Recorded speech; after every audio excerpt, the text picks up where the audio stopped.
Salam guru penggerak. Berikut eksplorasi konsep modul 3.2 pemimpin sebagai pengelola sumber daya. Saya Anastasia Ninotska dari SMA Kristen Anak Panah, CGP Angkatan 8, Nabire, Papua Tengah.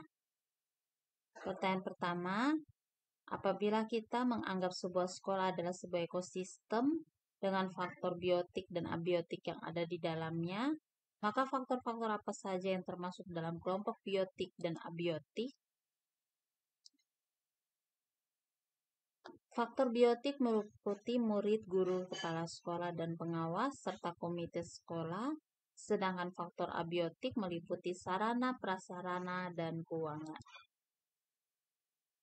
Bagaimanakah seharusnya seorang kepala sekolah berperan dalam mengelola ekosistem sekolahnya? Kepala sekolah menjadi manajer yang aktif dan efektif dalam mengelola keberlangsungan sekolahnya.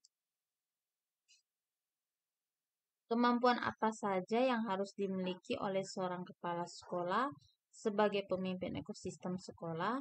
Kepala sekolah sebagai motivator, pengelola, manajer, dan penumbuh karakternya warga sekolah. Apa yang harus dilakukan oleh seorang kepala sekolah dalam mengelola sumber daya sekolah secara efektif dan efisien? Kepala sekolah mampu memotivasi, mengelola, memanage, dan memahami karakter setiap warga sekolah. Seberapa besar dampak sumber daya atau fasilitas yang sekolah miliki untuk memfasilitasi proses pembelajaran murid saat ini? Jelaskan. Dampak fasilitas yang dimiliki sekolah adalah untuk menunjang program pusat sumber belajar, adalah kegiatan belajar efisien, meningkatkan perhatian dan interaksi sesuai kemampuan minat siswa, membuat siswa rajin dan tekun sehingga dapat meningkatkan proses pembelajaran di sekolah. Sejauh mana sumber daya sekolah yang kita miliki sudah kita gunakan secara efektif untuk mendukung kualitas pembelajaran di sekolah? Jelaskan.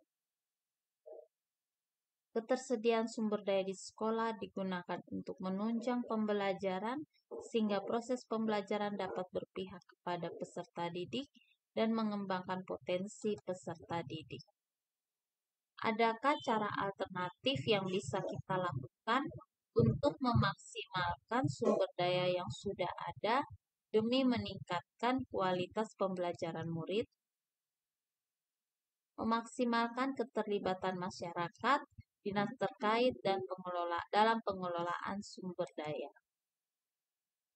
Sudahkah sekolah memanfaatkan apa yang ada di lingkungan sekitar? Bagaimana pemanfaatannya? Penggunaan alam sekitar guna pembelajaran kontekstual.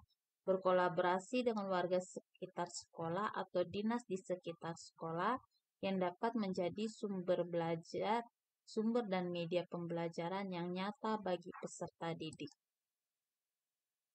Terima kasih. Tergerak, bergerak.